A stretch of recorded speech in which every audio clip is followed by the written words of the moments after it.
Sir আপনি Rubel express থেকে আজকে এত সুন্দর একটা বাইক পারচেজ করে ফেলেছেন, তো আমরা আপনার অনুভূতি সম্পর্কে একটু জানতে চাচ্ছি, আপনার কেমন লাগছে? আসলে অ্যাকচুয়ালি এটা আমার ড্রিম বাইক ছিল।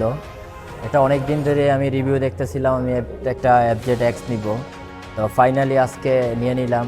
Thank you Yamaha, thank you Rubel express.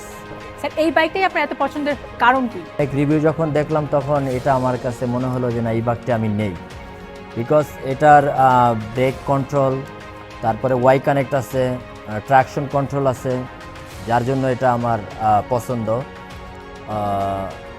আর খুবই সুন্দরভাবে বাইকটা আমাকে ডেলিভার করলো রুবেল এক্সপ্রেস এবং ইয়ামাহা। Yes, Yamaha.